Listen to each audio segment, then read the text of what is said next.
citing is for this current school year, meaning the 3 months that we've been in session, which means Harper Creek has a 4% of quarantine kids that get sick.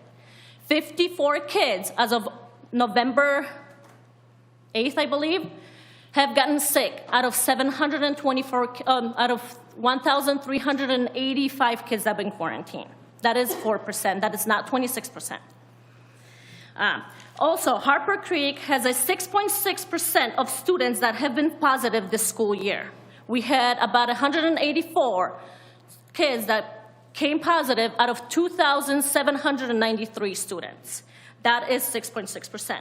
Also, I looked over our weekly cases, and we consistently have a 1% of weekly cases for our school district. Where is the imminent danger in that?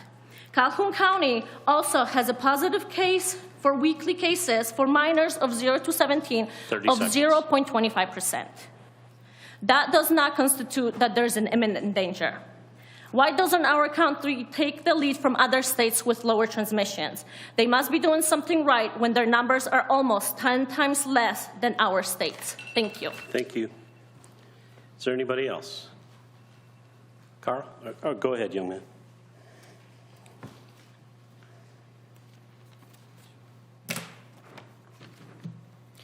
My name is Matthew Cribbs. I'm from Battle Creek, Michigan, and I'm the Vice President of Calhoun County Equality.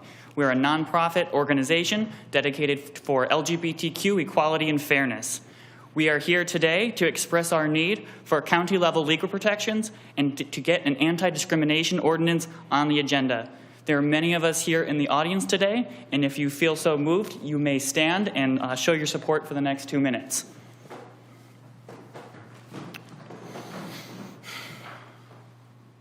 We are not protected under state law. In fact, the initiative to amend the state law by democratic processes to include those protections has come to a halt because of bureaucratic processes and the courts. We will not stand by and watch our rights be tread upon because of decisions beyond our control. We already know we can't rely on the state legislature, and we already know that we can't rely on the federal government to support us. But our commissioners, you here, you live in our county, you work in our county, grew up in our county, and call people here your friends. This is a government we can trust. Because from Bedford to Homer and Athens to Clarence, we have hidden our core identities from intolerant family members, employers, and vicious men. We have feared losing jobs, feared doctor visits, feared attending school, and some have feared their lives. The absence of protections is to allow a person to live in fear against the retaliation of themselves, against the existence of themselves. I believe that all people as human individuals deserve equal protection under the law, that all people ought to be free to live their lives with full autonomy over themselves. These values I hope I share with many of you. Passing an anti-discrimination ordinance will affirm our shared values of individualism. All people deserve to feel safe and secure in the county we all call home. We need county-level legal protections, and we will get an anti-discrimination ordinance on the agenda. Thank you. Thank you. Is there anybody else? Go ahead. Hello, my name is Dina Spencer. I live at 34 Bradley Street in Battle Creek, Michigan. So I am also here to represent Battle Creek Pride, which is also a Battle Creek-based LGBTQ organization who is a nonprofit. I come here to speak to you tonight about a 5-year-old battle requesting Calhoun County to update its EEO policy to include language that protects against discrimination based on sexual orientation and gender identity and gender expression. As you all know, Battle Creek, myself specifically, and Commissioner Jake Smith, thank you, Jake, have been trying to get this on the agenda for a discussion and vote since 2017. That is 5 long years. We tried in 17, 18, 19, and 20 with no support, and again this year in 2021 with no support. Are you aware that as elected officials, as you all are, you are elected to serve and protect the best interest and rights of the citizens you are elected to serve? Don't answer that. I know you all know the answer. The real question is, when will you uphold your duties and actually represent all of us?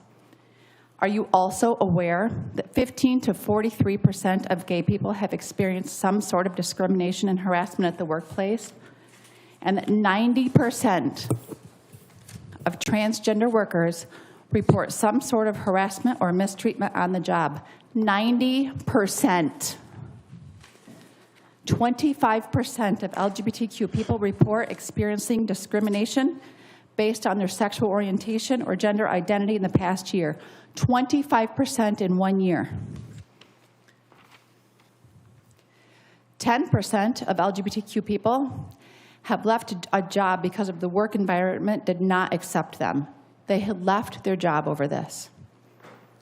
These statistics come from Zippia LGBTQ Workforce Statistics Study of 2021.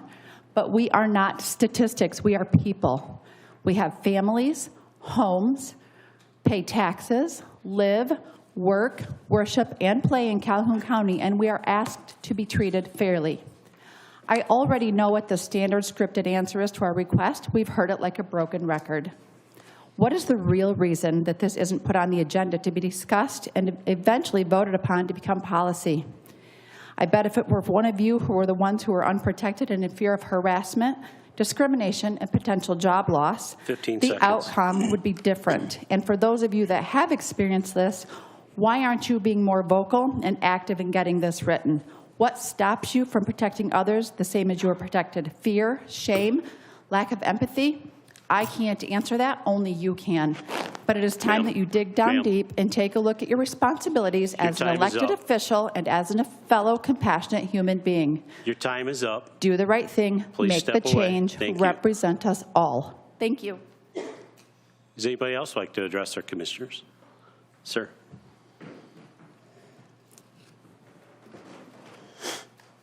I'm Jeff Wilson from Marengo Township. I speak in support of getting the EEO policy changed to include sexual orientation and gender identity, but I speak for myself, not for Battle Creek Pride.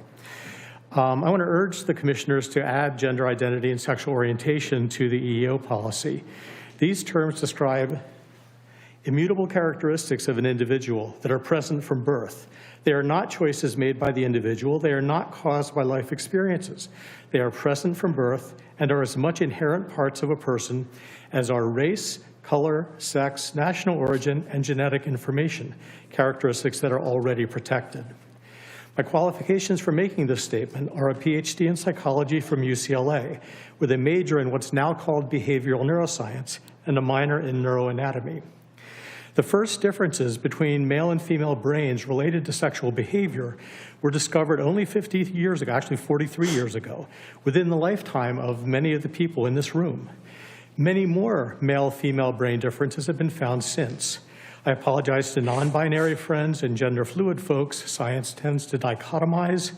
Male and female refers to ends of a continuum, and there's plenty of space in between for additional research to be done. The differences, the brain differences, were found initially in non-human animals, but when human neuroanatomists looked, they discovered that the same differences exist in humans. In every case, the differences arise during brain development, and the differences are present at or shortly after birth. We now recognize specific brain areas that play major roles, not only in sexual behavior, but also in sexual orientation and in gender identity.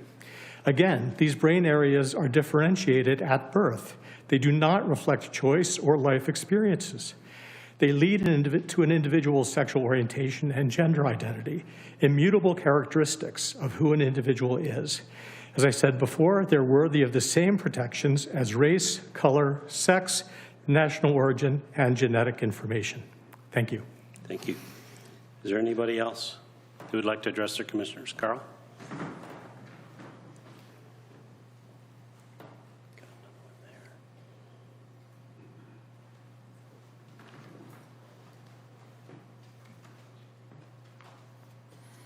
Thank you, Commissioners, for the opportunity to say a few words. Carl Gibson, 323 Westbrook Court, Marshall. A role I picked up these past few months is to lead the fundraising campaign in the community and surrounding townships to rebuild the Heritage Commons Senior Center. Thank you for the support from the county through the millage, senior millage, or the individual donors who are part of this county. The campaign should be on target by the end of the year. The Senior Center is for a lifetime, yours and the other members. The new center location in the Marshall Plaza is a progressive site in which to be proud. Feel free to peek through the windows of the old Goodwill and cash stores and to see the progress that's going on there. It's located right between Kellogg Community Credit Union and the Dollar Tree. We expect it to be open in January, and an open house will be announced after we pass through the holidays. On another note, when at the Upjohn Institute Economic Development session yesterday at Schuler's, November 17th, I'll note that date, I was reminded that a photo on my phone has a picture of the early and intense storm damage first experienced at the old county jailhouse. The date of the photo, November 17th, 2013, I've sent copies forward to Mr. Wilcox and then to be sent on to Kelly. And those photos reminded me that everything's tied together and everything makes you think of something else. And those photos reminded me too much of the water damage experienced in my home condos 8 weeks ago. We have yet been able to have a committed reconstruction company to finish the water damage repairs that emanated from an adjacent unit and not from within our home. So if you'd like to see what a washer, dryer, stove, kitchen, cabinets, all utensils, and cupboards emptied of goods look like in one's living room, feel free to visit us. Ah, yes, the luxury of eating at free range at least 45 times since. Thank you. Thank you. Is there somebody else who would like? Go ahead. Hi, I'm Linda Pell. I live in Convis Township, and I'm an ally of Battle Creek Pride. And I am here just to urge you to put this on the agenda. It is obvious that they have a well-thought-out proposition, that they have a lot of information that cannot be covered in 3-minute little bites during citizens' time. These are our friends, our neighbors, our co-workers, our family, and they deserve to be heard and have an opportunity to state their case. And the commission has an obligation to listen to constituents and then take a vote. Thank you. Thank you. Is there anybody else? Sir.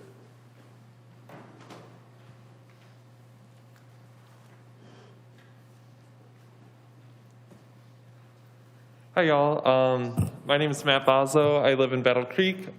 This is my first time I've ever done this, but I'm just here in support of BC Pride, as well as bringing up the argument of adding in more inclusive language to the county's EEO statement. I currently work at Battle Creek Central High School. I'm one of the advisors of our GSA, which stands for Gender Sexuality Alliance. We have over 30 kids who are regularly attending our weekly meetings, which is awesome. I'm very blessed and grateful that we have created such a safe and inclusive space for our students to learn, connect with each other, reflect on what they're learning, every day in school, as well as to connect with each other and staff who really care about them and their futures. Changing the EEO statement would really, reflect what our passion is and what our commitment is for our students. We want them to have a space and inclusive learning community at school, and that's preparing them for their futures and their careers. And the EEO statement would really support them in feeling safe and included and joining the workforce. So that's all I wanted to say, coming from an educator lens, is that it's really important for our kids to have this safe space and inclusive community, and I really want that to be a focus for their futures. Thank you. Thank you. Is there anybody else who would like to address our commissioners? Sir.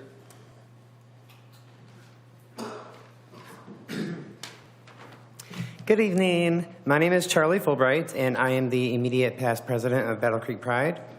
I'm here tonight to ask you to update the language in the EEO policy for the Calhoun County government to add sexual orientation and gender identity. based on the Elliott Larson Act, sexual orientation and gender identity have not been added and is not listed as a protected class. This is where you all come in. You all are elected people, you are elected by the people to serve the people of Calhoun County. For the past 5 years, the people have asked you to change the language in your EEO policy and add sexual orientation and gender identity. For the past 5 years, you haven't even put it on the agenda to be discussed or even voted on. I'm curious as to why you would feel like my life is less important to talk about than yours. I'm a proud community member of Calhoun County. I grew up here, I live here, I work here, I go to church here, I shop here, I support small businesses here. I love the place I live.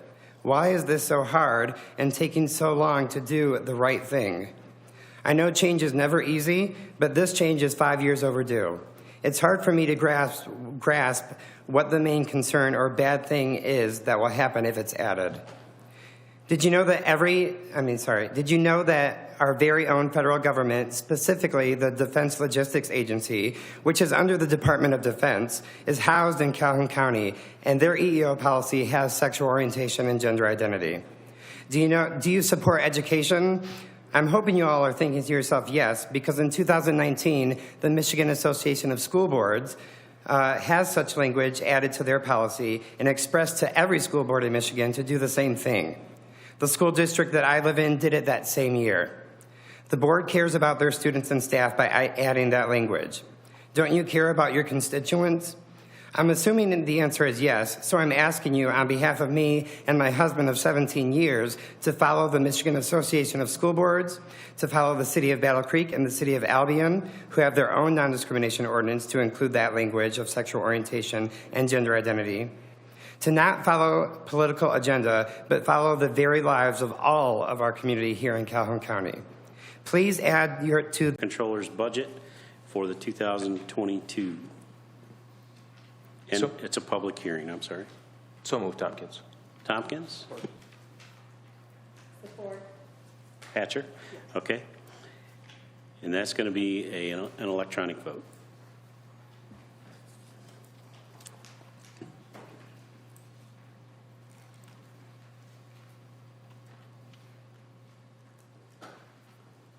Has everyone voted?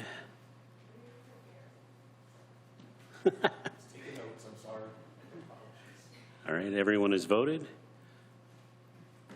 Motion carries unanimously. I declare the public hearing open. Deputy Controller Megan Banning and Administrator Controller Kelly Scott will make a presentation.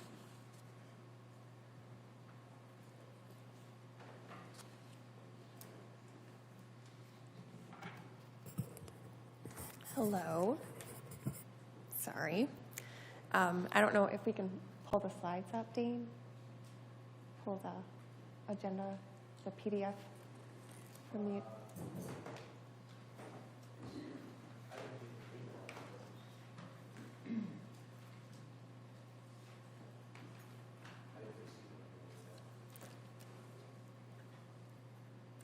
Okay, if we can just follow along in our board packets, that would work as well, I guess. So if you want to move to the budget presentation portion of the board packets. So I apologize to the audience. This is within the county, with the exception of a few things that have declined significantly over the past 2 years.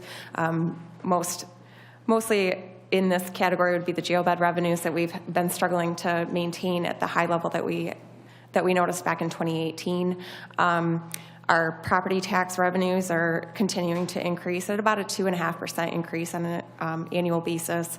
Our state revenue sharing increases have been about 2% annually as well, and that's based on the state, how they adopt their budget and where those increases come from. One item of note for this year's budget for 2022 is the presence of the ARPA funding within our budget. For 2022, we're proposing about a $4 million ARPA appropriation as budget stabilization for 2022, and that's to backfill lost revenues that have been impacted due to COVID. Other than that, moving on to expenditures as a whole continue to grow about 3%. So if you think about that, realistically, you have revenues at kind of a stable rate. You've got expenditures growing at about 3% annually.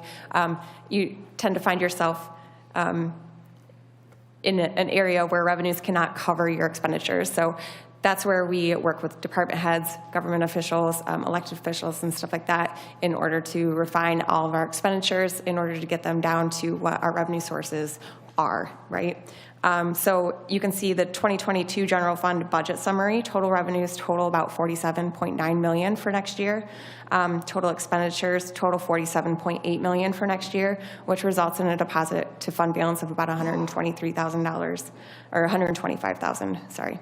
And this represents 11.75% of our prior year expenditures, which is well within that board policy of 8 to 12% of prior year expenditures for our fund balance for general fund. If you take a look at the general fund budget revenues by category, you can see kind of where our revenues come in. Obviously, our largest revenue source are tax revenues, our property taxes that we receive on an annual basis. This also includes $1.9 million next year for the personal property tax reimbursement set by the state. And then you can see that our other two largest sources of revenues for next year are state grants and federal grants. And that large pie of federal grants there contains that ARPA appropriation, that budget stabilization portion of $4 million.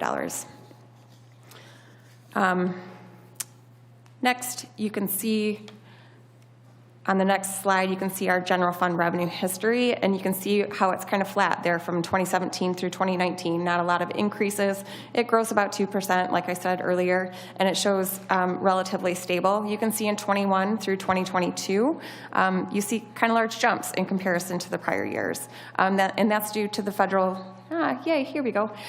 That's due to federal stimulus funding for COVID that we received in 2021 and 2020. And then expected for 2022 as well. So on the next page are our expenditures by category, and this kind of just shows, that we are a service industry. We serve the people that have elected all of us into our positions, and so salaries and fringe constitute our largest expense for the county. And then the other categories, the dichotomy of that breakup doesn't really change year to year. So if you move to the next slide, another thing that doesn't really change on an annual basis is how it's split up. So you can see we spend a large portion of our revenues on public safety. The jail is a very large portion of that public safety pie. The other large portion is our general government, and that takes into consideration all of administration, equalization, HR, finance, prosecuting attorney's office. All of those departments as a whole make up the general government. And then the second to last largest pie would be that judiciary, so central or circuit and district courts. And then the next page just shows the difference from year to year, and you can see it basically stays the same. We spend our money where we spend our money. So then the next slide just talks about general fund balance, where it's expected to be at the end of this year. We are expected to deposit about $145,000 into fund balance by the end of this year. With the budget for next year proposed, like I said earlier, we're expected to deposit $125,000 into fund balance, resulting in that 11.75%. The next slide just describes some of our larger other funds. It talks about the health department, which we already approved that budget back in September, the road department, which I'll get into a little bit more detail in a couple of more slides, our child care fund, front of the court, those are partially grant funded and then partially general fund funded. So if you want to move, I think 3 more slides, please. We can take a look at the staffing. The big picture with staffing, this is, I say big picture in its font that you cannot read. So the big picture with staffing is that most departments are maintaining their 2021 vacancies, and this is in efforts to help to produce a balanced budget for 2022. As the county moves closer to pre-pandemic full operations, some staffing increases are being required and requested by some of the departments, and that's where you're going to see that we are recommending a 2.03 FTE increase for next year. The next page describes the proposed capital improvement plan for next year. It's pretty small in comparison to prior years. It does include the Sheriff Road Patrol vehicles and prior leases that we already have in place. Some minimal security budgeted items. Again, this is a lease that we already have in place, so we're already contracted into those payments. IT has some pretty significant expenditures. A portion of that is the ERP implementation that we're starting here December and January, and equipment and furnishings totaling around $500,000. A large portion of these we are funding through CIP fund balance for next year, just due to budgetary constraints within the general fund, and the other portion we are proposing with the ARPA funding, the second appropriation. If you want to move to the next slide, this is kind of high-level detail about the 2022 road department budget. We're looking at MTF, which is the Michigan Transportation Fund revenues, which is the large revenue source within the road department, increasing at about 2.5% for next year, producing about $15 million total for Calhoun County, and that's for all the roads in Calhoun County that are funded and maintained by the road department. So that includes winter maintenance, pothole maintenance, any trees and stuff that we have to deal with, and then any projects that we are projected to participate in for next year. Next year does include a pretty large portion of federal aid projects. So this is kind of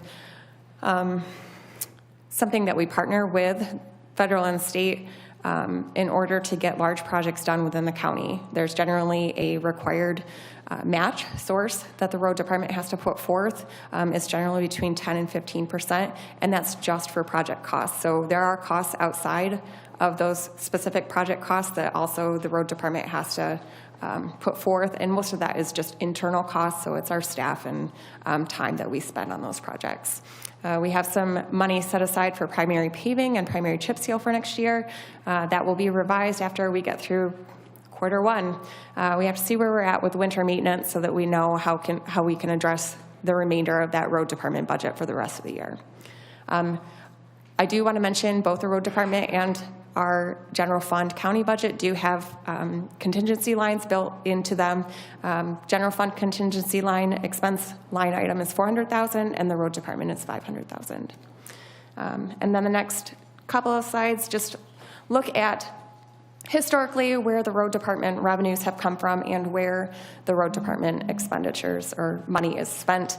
You can see it varies from year to year, and that just has to do with what projects are on the horizon, what we have committed to. You can see that big spike in 2020. That's the implementation of the Emmett Township LRP. We received those bond funds, and we've been slowly spending them down.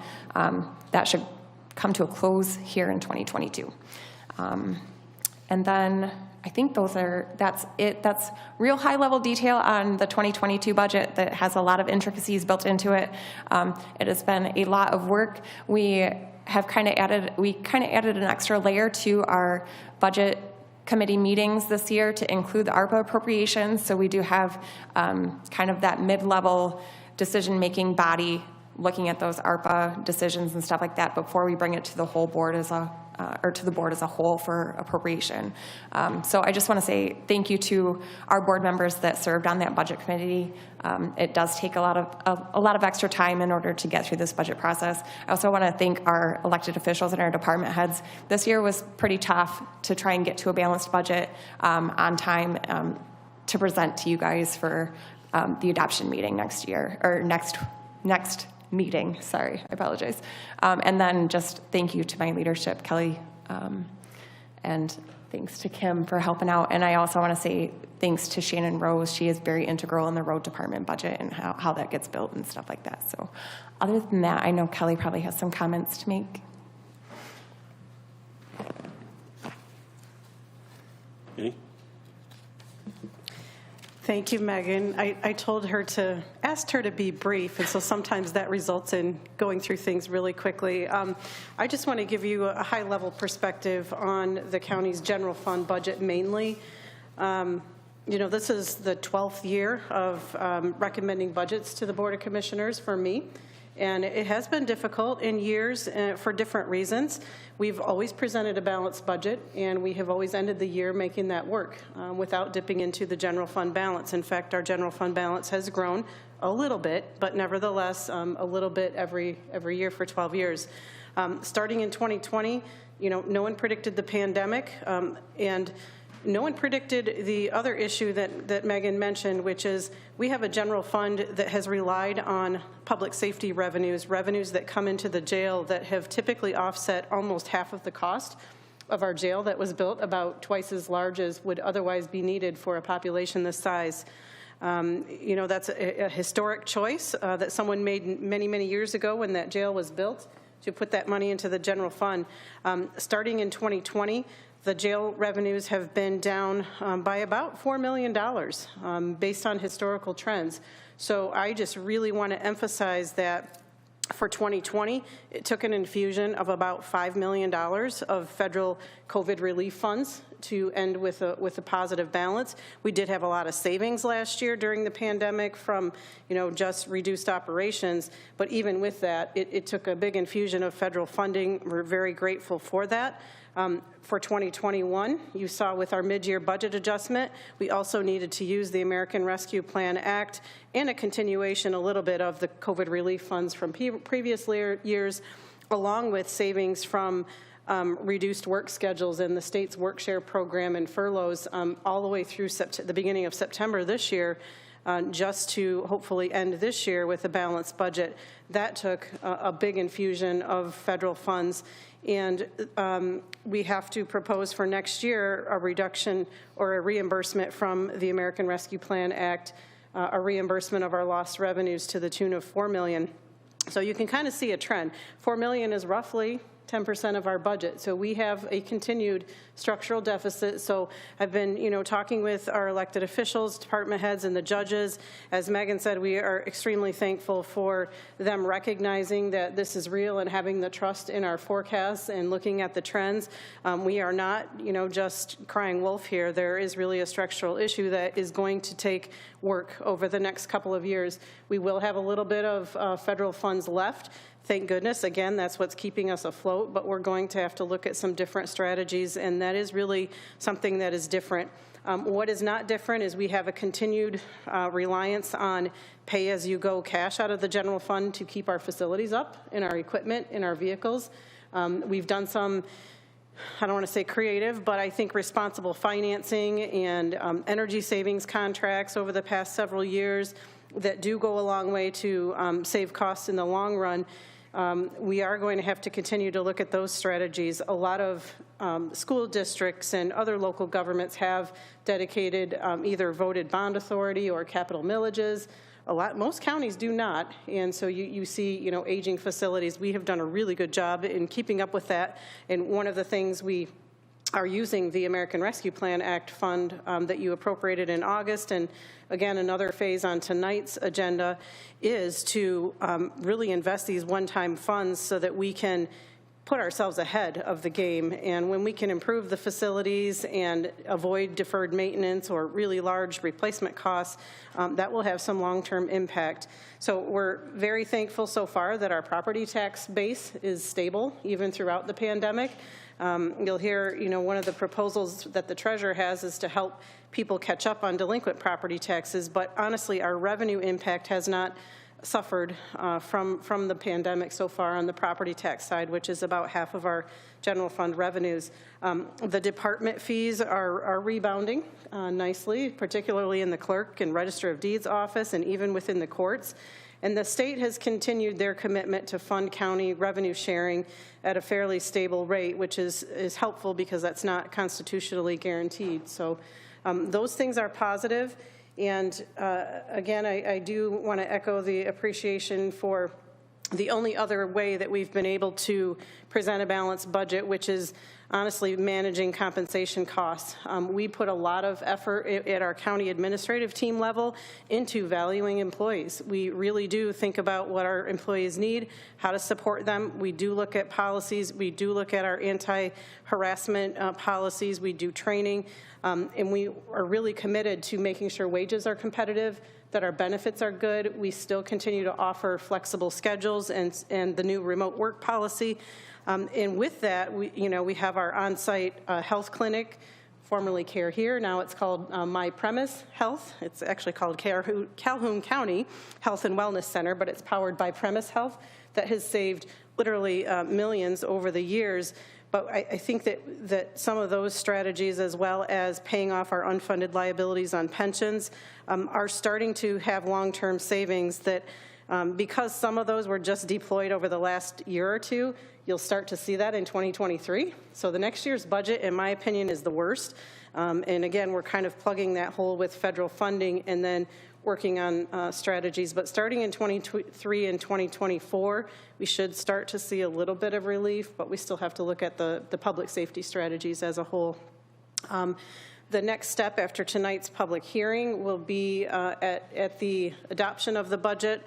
There will be a budget resolution that outlines the budgetary controls that we ask and we want the board to put in place to protect your ability to control the budget and staffing levels. And it also will include the fee schedule and all of that. I don't want to go through it tonight, but I want to call your attention between now and the adoption of the budget to a few things in the budget book. One of them is the capital improvement plan. It's in section 2. That will really make a clear picture of what our needs are every year. So for example, it should be pretty easy to see that between just replacing computers, just replacing the sheriff's vehicles and our other fleet, and just doing life cycle replacement is about $1 million a year of needs. Not even considering furniture and other facilities upgrades. Also, the county 5-year forecast also gives a good picture of what those revenues have seen over the past several years, that decline that I talked about, that puts us in a position where it's not enough to cover our baseline budget. And that is even with reductions in staff, particularly in the courts. And then finally, the road department has prepared a new 5-year forecast, operating forecast, that has been much needed, and that I think will help much better guide our decisions. It's in section 5 of the budget book, but it helps much better plan and work together with the townships to figure out how we can leverage all of our money collectively in the county to improve the roads. So those would be my highlights, and Megan and I would be happy to answer any questions from you or the public.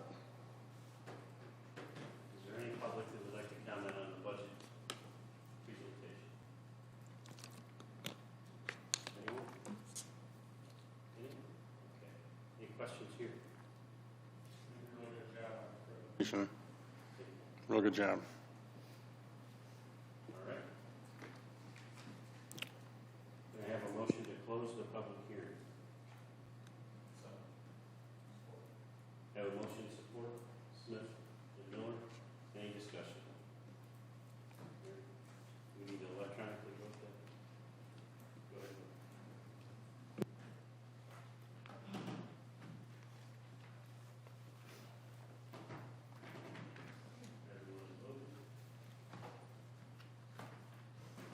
And the motion carries unanimously. Thank you.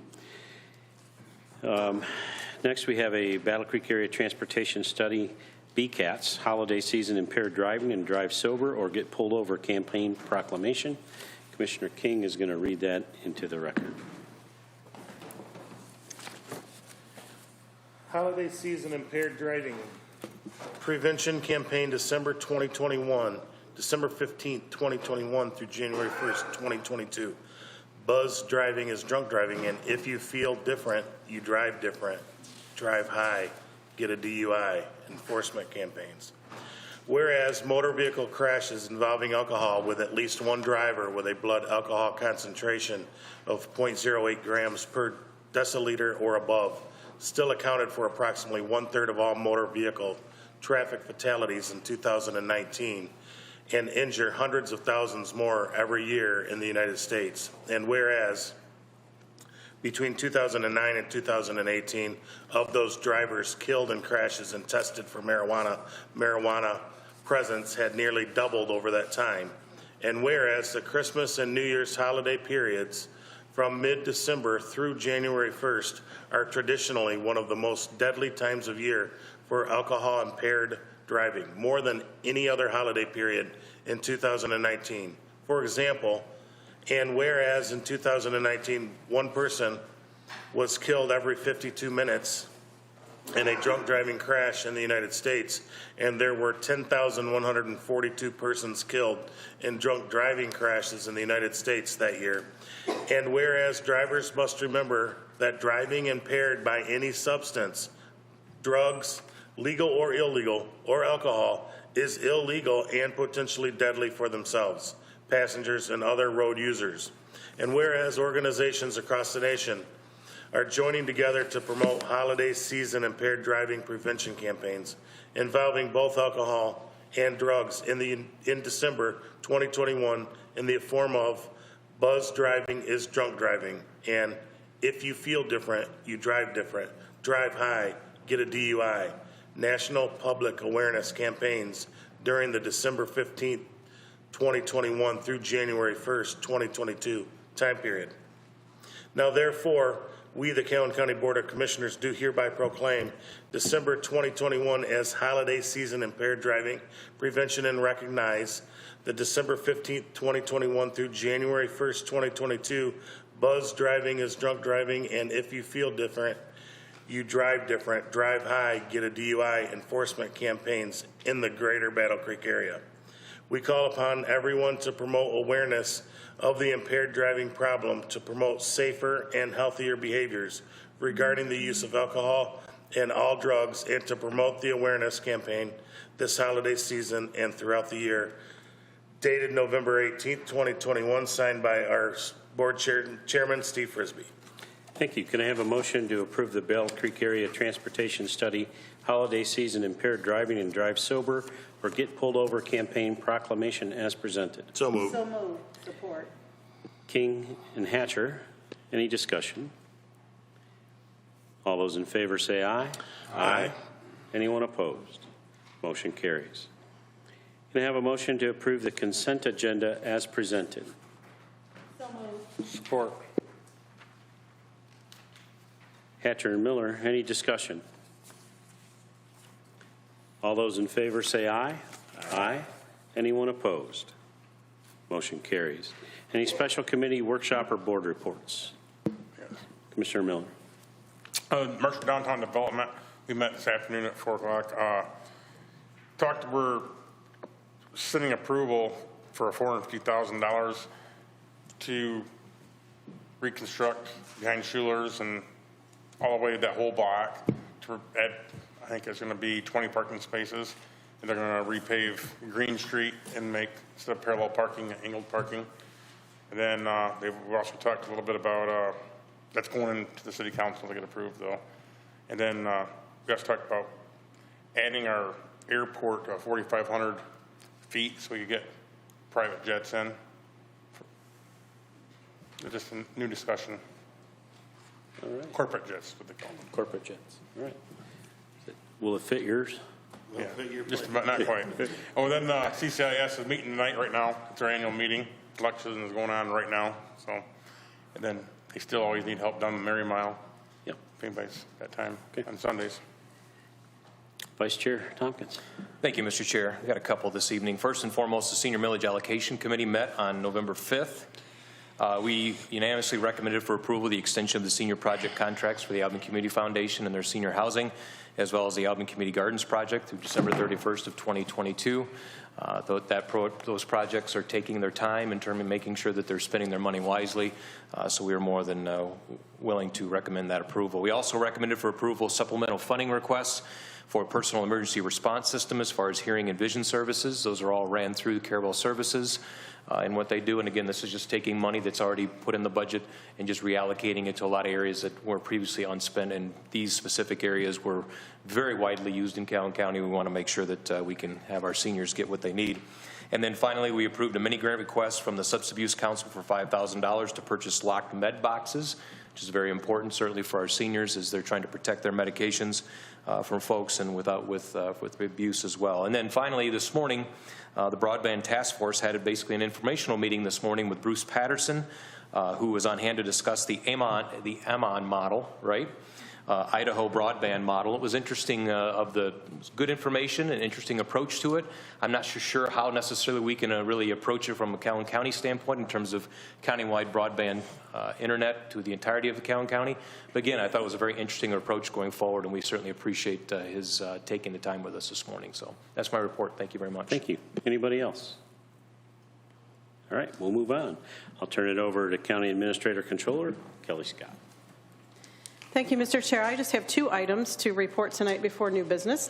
The first one is yesterday we heard from the State Court Administrative Office the announcement that our Chief Judge, Mike Jacquinette, has been appointed for the next 2 years as continuation of the Chief Judge for all of the courts in Calhoun County.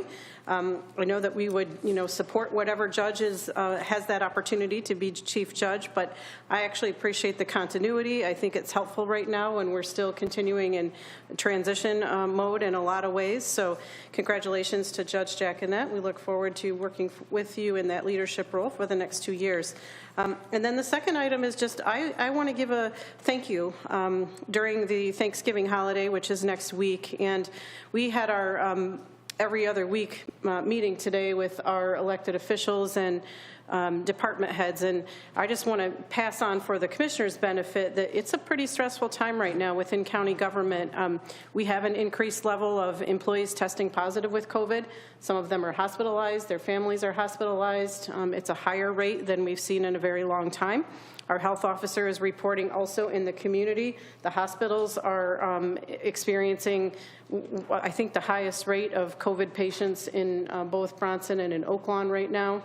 It's causing problems with serving regular patients with other issues. And at the same time, we're pretty short-staffed, and I think we've mentioned that, due to retirements, just due to a challenge all over the state and all over the nation with fewer people in the workforce. Recruiting and retention has been very difficult, and in some cases, we're hiring people and they're not making it; they're leaving pretty quickly. So most of our departments are reporting a very short level of staff right now, and that puts burden on the ones that are here, especially as we enter the holidays. And again, we've got people off with sickness and other issues.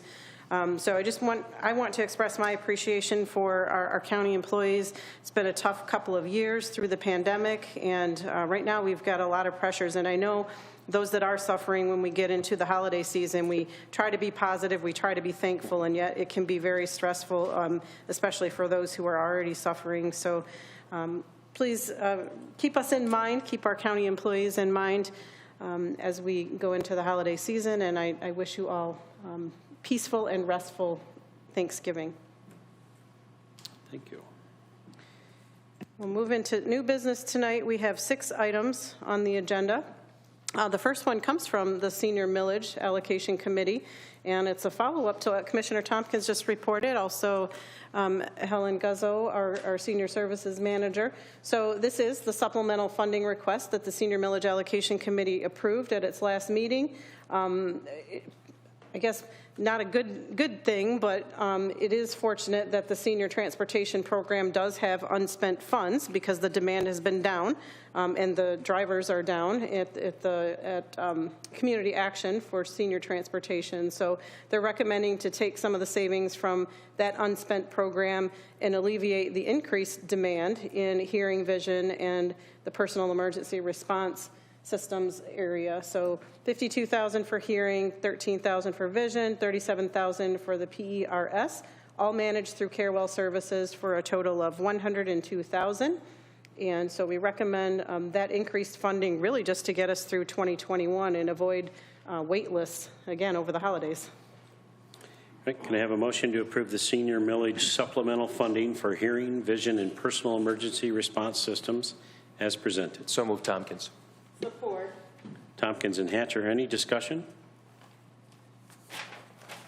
Please vote.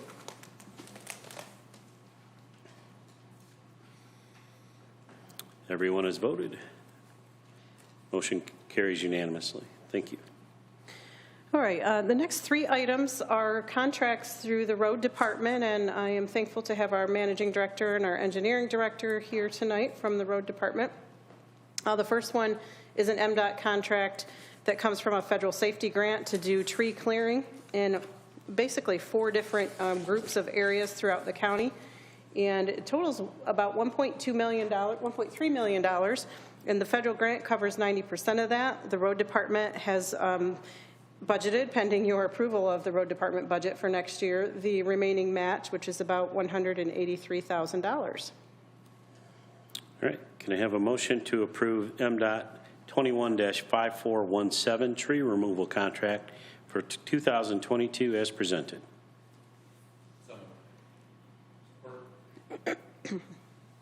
Smith and Miller, any discussion? If I may, Mr. Chair. Yes. Just a point of clarification. The roads that have been identified are only specific relative to their fact they're federal aid eligible, correct? Is that a correct statement? Just want a point of clarification, or if you could. Yeah. Sorry, with safety grants, it doesn't matter. This is a federal safety grant, so there are high-risk rural road funds and also highway safety improvement program funds, and these do not need to be specific federally eligible roads, like a traditional, the STUL or the STL funds. So these can be used on any roads. It's based on crash data. So specific where you have fatalities or you have incapacitating injuries, then those are the locations where we have identified, and we make a very serious effort to tie them into project areas. So for instance, this winter we'll be clearing trees along Union City Road in advance of the road project so that the county funds aren't having to be used to do those trees. So very good. We try to think strategically about it, but it is based on a documented crash history. Excellent. Thank you for the clarification. Appreciate that. Great. Any other discussion?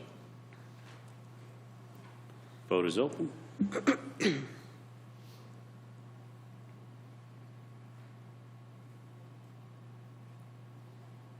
Everyone has voted.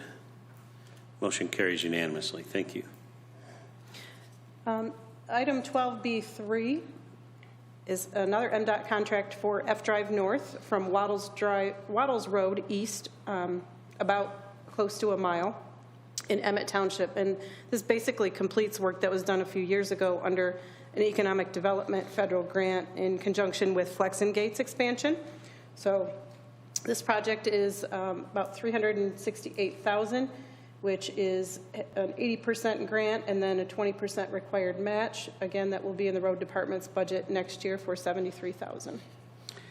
Can I have a motion to approve MDOT contract 21-5422 F Drive North in Emmett Township as presented? So moved. King and Smith, any discussion? Vote is open.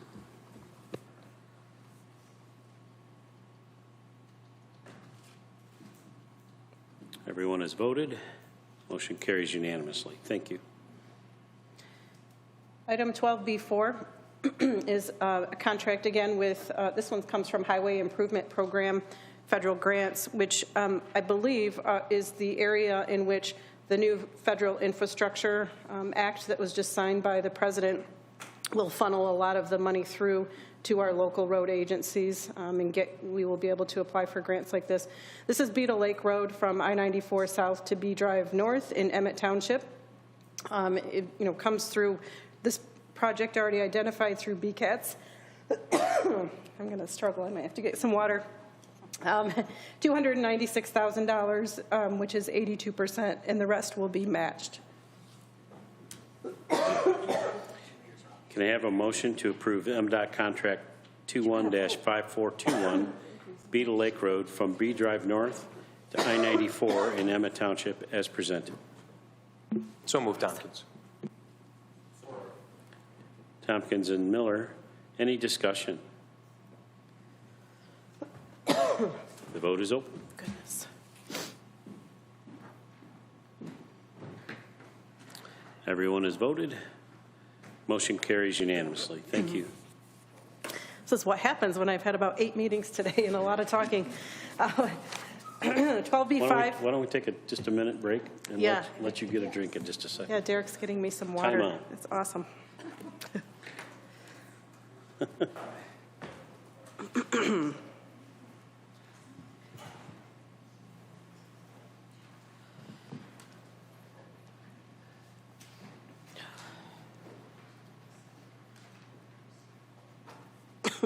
Thanks, Christine. See ya.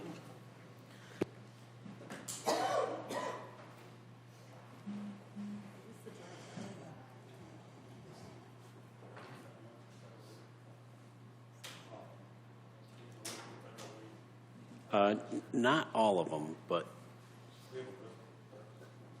yeah. The BCATs, most of this stuff is, this federal all comes through BCATs. Well, not all of it, but the Battle Creek area stuff that's within BCATs all comes through them through federal aid. So.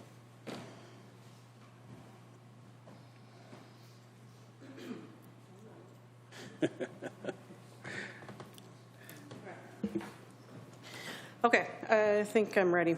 So Okay, thank you. 12B5, October financial statements. So with just 2 months left in the fiscal year.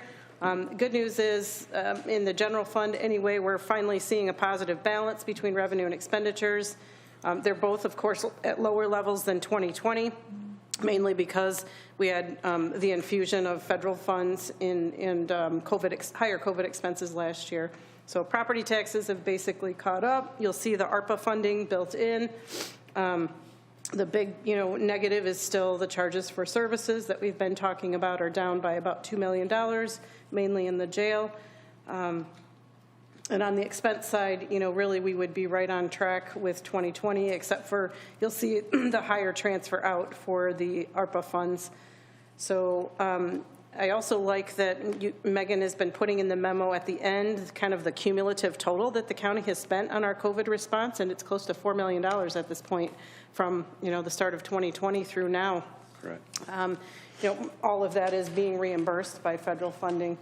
So that would be my highlights for October financials. Thank you. Can I have a motion to approve the Calhoun County October 2021 financials as presented?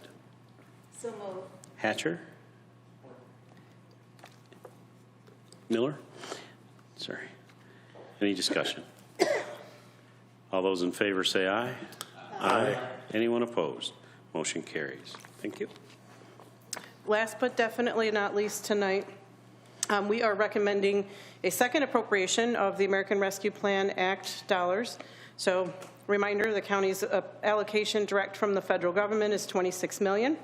In August of 21, actually, we began with our workshop in May identifying priorities, setting forth strategies, requesting what our internal departments and elected officials would need for the one-time investment of this funds. So the $9 million that you appropriated in August really took care of our budgetary needs to replace lost revenues for this fiscal year within the general fund, and then also fund a lot of the public health and safety needs, so improving our facilities, generators. It was mostly an internal allocation at that time. We did external allocations to the land bank and to the fairgrounds, to our road department. So this is really the second phase that needs to be appropriated so that we can include these items in next year's budget that will be in front of you for adoption at the next meeting. It totals $6.6 million. The biggest portion of that, $4 million, is what we just talked about, the necessary lost revenue amount for next year's budget. There's another about $2.5 million for other internal department requests.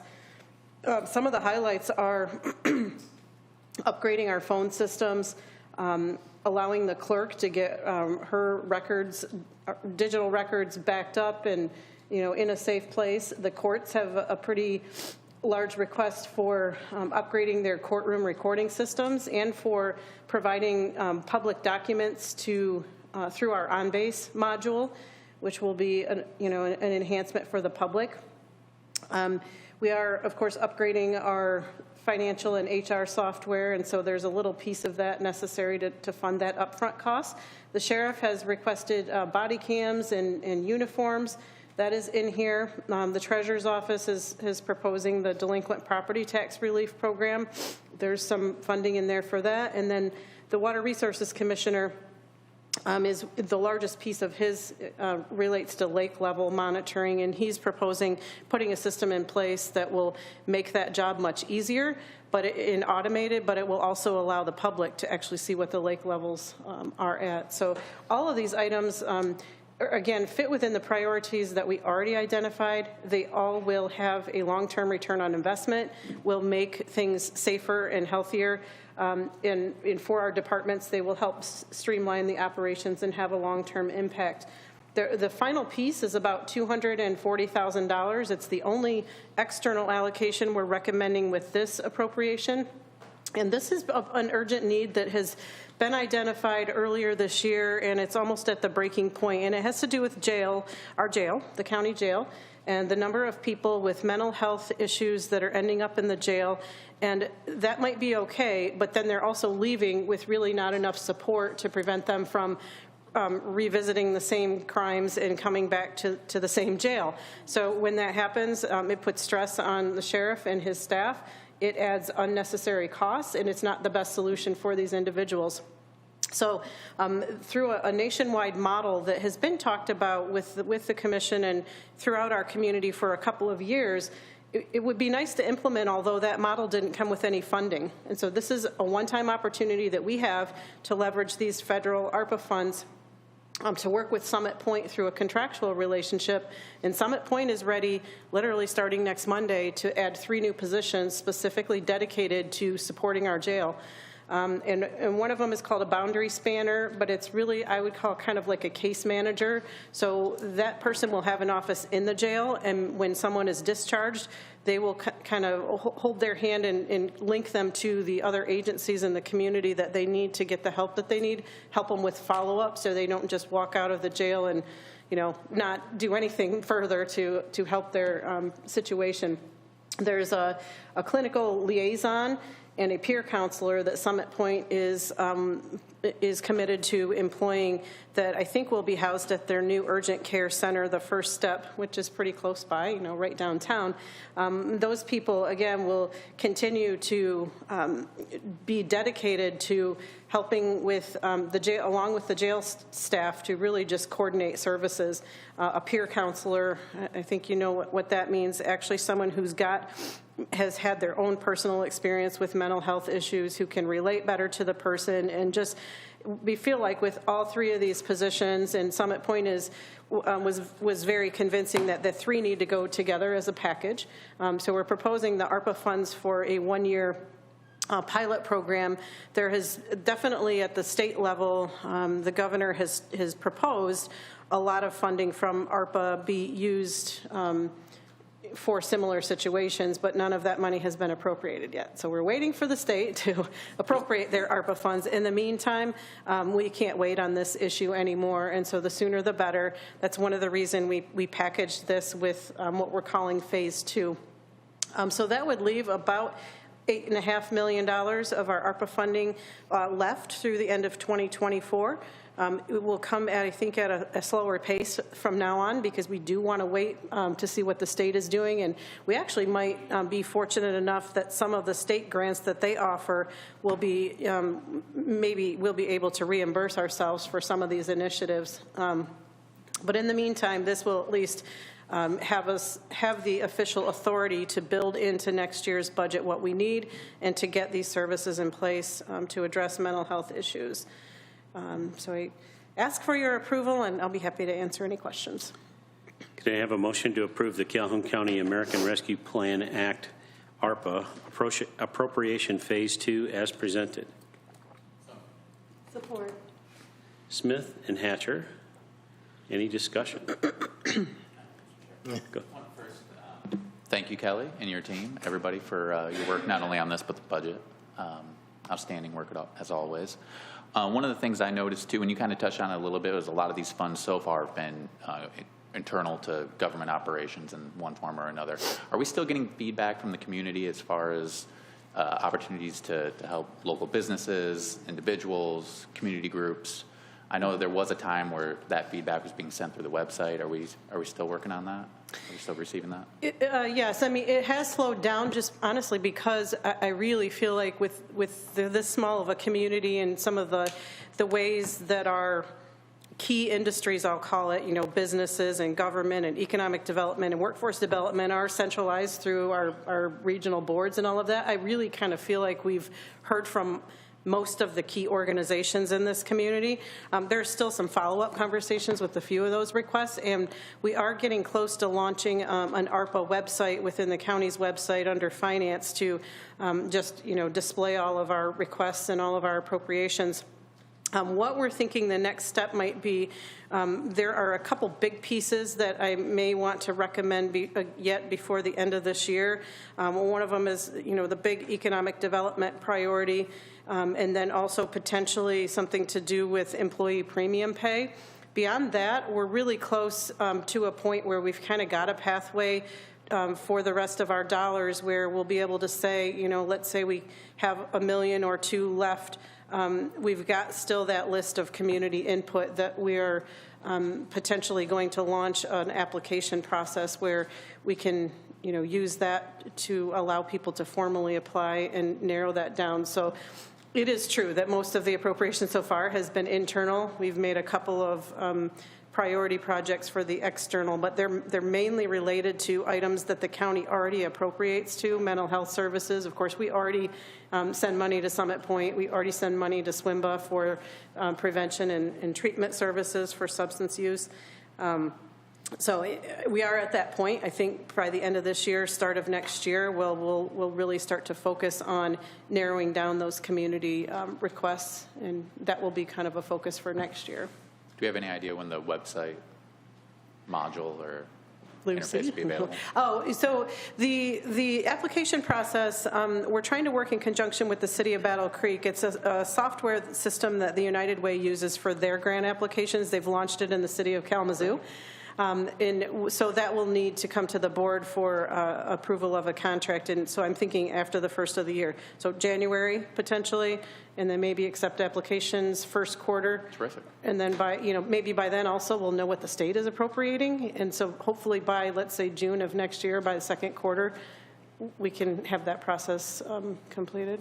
In the meantime, if somebody has an idea, though, they can still use the website. that we Absolutely. currently They can have. still contact us. Yes. And I'll just say that we're going to make sure that at least the information that's very public that we've been sharing all along, that will be on the website within the next week. So those two things are separate, but we'll still have those resources on the website. Thank you. Commissioner King. Thank you, Chair Frisbee. I'd just like to say, you know, I spent a lot of years on the Budget Committee. Oftentimes didn't really feel like it was appreciated, you know, because you don't really know what goes on. Right, the other, you know, and so I want to thank Kelly and her staff, and I want to thank the Budget Committee for your work. Yes. It's the most demanding committee, and I really appreciate it, especially with all this new stuff, and so I just appreciate that funding. I also would like to say I'm really excited to hear the collaboration between Sheriff Hinckley's team and Summit Point with this new diversion program or whatever it is with Summit Point. I understand Megan Taft is going to be heading that up. She's you know, Class act. yeah, she's a rock star at Summit Point. She is. It's going to be great. Like, it's going to be great. So I appreciate it. Thank you. And I'll just extend that a little bit further to Commissioner Hatcher and Commissioner Tompkins, Vice Chair Tompkins. I think it's really good when new members get to experience the Budget Committee. It's a great learning experience. You get to see things that you never have experienced before, even as a commissioner, and it's a great learning opportunity. So I appreciate their input and their presence this year, and Kelly and Megan and Gerald and others, but especially the elected officials and the department heads who really put their collective minds together this year and came up with some creative ways. So we greatly appreciate that. And the mental health thing in Summit Point, I think, is an awesome thing. The sheriff and myself at Life Care deal with some of the same folks on a recurring basis. And often we can tell there's mental health issues there. So if we can head those off and help people, maybe we can prevent recidivism. They almost look at, some of these folks almost look at jail as home. It's where they're safe. It's where they feel like their needs are met. So if we can make that happen outside of the jail, awesome, good work. So we look forward to that. And Summit Point being, with Jeannie Goodrich's leadership and the board there, is just awesome in what they're trying to accomplish in the community. So, all right, any other comments? Chair, if I could, please. Yes. I do want to say thank you for the opportunity. That is exactly correct. As a new, and I still consider myself a new freshman type like to the board, but I do appreciate that opportunity because it is exactly everything you just said. Yes, Awesome. I do. I thank you for that. Yep, good. All right, any other discussion? If not, we're going to vote. The vote is open. Did mine go through? Everyone has voted. Motion passes unanimously. Thank you. Our next item is citizens' time. The same rules apply as during the first citizens' time. Please limit your time to 3 minutes and no negative personal comments. Is there anybody who'd like to address their commissioners? Anyone? Anyone? We thank everybody for coming tonight who have addressed us. We appreciate your input. Commissioner time. Any commissioners? Commissioner Smith? Commissioner, yes. Oh, I'm No? sorry. I get to go first? No. Go first, sir. I want to also echo Chairman Frisbee's comments and thanking everybody who came out tonight. You guys all know where I stand on the issue, and I'd like us to take up the question of equal opportunity employment and modifying the language here as soon as possible. Yeah, you guys already knew that, though. So, thank you. Yes. Commissioner Tompkins. Thank you, Mr. Chair. I just want to take the opportunity to certainly wish my colleagues, the staff here at Calhoun County, as well as all of you out there and those watching this evening, very happy Thanksgiving. Hope you get a chance to spend some time with your families and enjoy that time. I know I'll be spending some good time with my firstborn grandson, which is, he'll be 2 months old, which is amazingly, it's transformational, I guess, if you will. So I just want to take that opportunity and wish each and every one of you a very happy Thanksgiving. Thank you. Enjoy. Chair? Yes? Yes. Commissioner Hatcher. I too want to reiterate and also show my my support as well as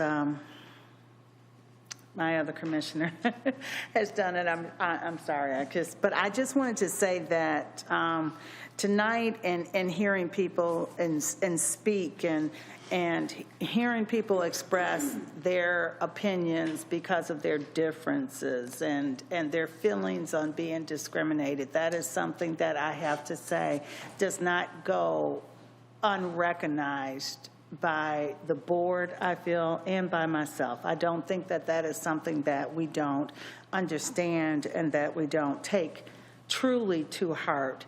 And I am willing to support that with everything that I hold dear and true to my heart, because it is something that I just heard comments of people saying as I came out and as I spoke, and I have to say that as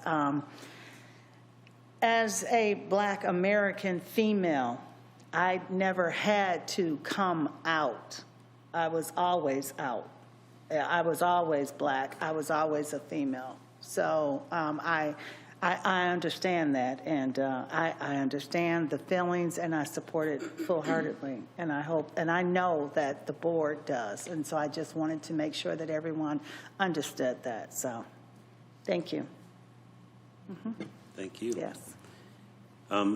Anybody else? Mary Mile announcement one more time. Is that still an opportunity for people to? Okay. We'll be going to Elgin College, having their first football playoff game in 25 years. Yes. And That's right. it's closed, but my son will be wrestling inside, and he's ranked 11th in the nation right now, and did D3. Awesome. Good for him. Good luck. Okay, we'll move on. Calhoun County Claims Payable. Can I have a motion to approve the Calhoun County Claims Payable for October 29th, 2021 through November 12th, 2021 in the amount of $2,110,514.16 as presented? Miller and Smith. Any discussion? The vote is open.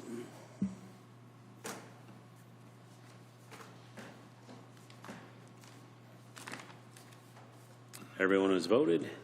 Motion carries unanimously. Thank you. Any announcements? Of course. Goes without saying, doesn't Well, it? Grandpa's got something. Grandpa. Oh, my Gramps has got the 7th District report coming up. Thanks. Appreciate that, Derek. Absolutely. Thank you, Mr. Chair. Always something going on in the 7th. This Saturday, the Homer VFW Auxiliary will be having its fall craft show from 10 a.m. to 3 p.m. right there on M60 at the hall. If you're looking for some Christmas gifts and want to shop local, this is the place for you.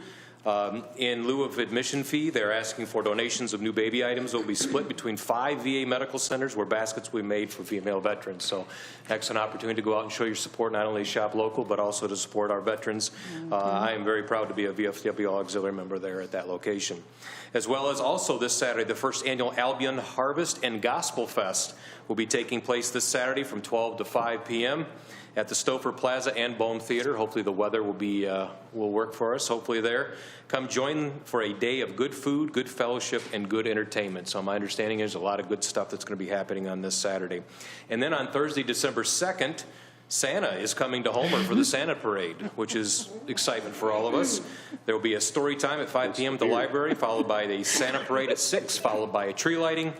There will be cookies, hot cocoa, Santa letters, and holiday books, and maybe, just maybe, a picture with Santa after the Santa Parade. So a lot of good stuff going on in the 7th. Always glad to be able to report that. Thank you, Mr. Chair. Is that why you're growing that? No, that is not. I am not a Santa. Just Actually, checking. after losing his, no, I do not qualify as that anymore. So.